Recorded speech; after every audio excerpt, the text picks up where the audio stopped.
हाथी और रस्सी की कहानी। एक दिन एक व्यक्ति सर्कस देखने गया।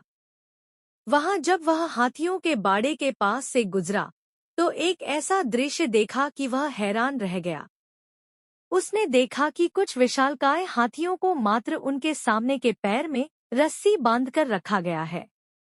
उसने सोच रखा था कि हाथियों को अवश्य बड़े पिंजरों में बंद कर रखा जाता होगा या फिर जंजीरों से बांधकर।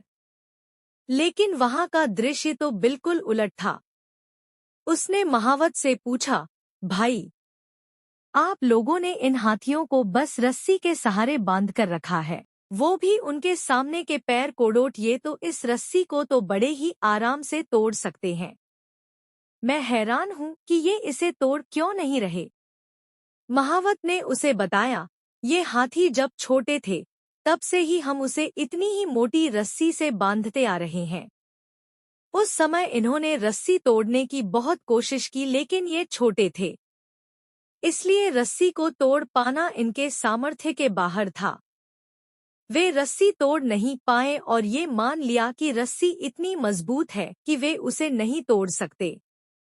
आज भी इनकी वही सोच बरकरार है। इन्हें आज भी लगता है कि ये रस्सी नहीं तोड़ पाएंगे, इसलिए ये प्रयास भी नहीं करते। यह सुनकर वह व्यक्ति अवाक रह गया। सीख। दोस्तों, उन हाथियों की तरह हम भी अपने जीवन में नकारात्मक सोच रूपी रस्सी से बंध जाते हैं। जीवन में किसी काम में प्राप्त हुई असफलता को हम मस्तिष्क में बिठा लेते हैं और यकीन करने लगते हैं कि एक बार किसी काम में असफल होने के बाद उसमें कभी सफलता प्राप्त नहीं होगी। इस नकारात्मक सोच के कारण हम कभी प्रयास ही नहीं करते।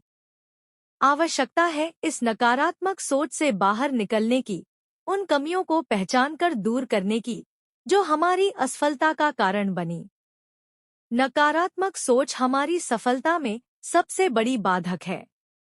इसलिए नकारात्मक सोच रूपी जंजीर को तोड़कर सकारात्मक सोच को अपनाएं और जीवन में प्रयास करना कभी न छोड़ें, क्योंकि प्रयास करना सफलता की दिशा में कदम बढ़ाना है।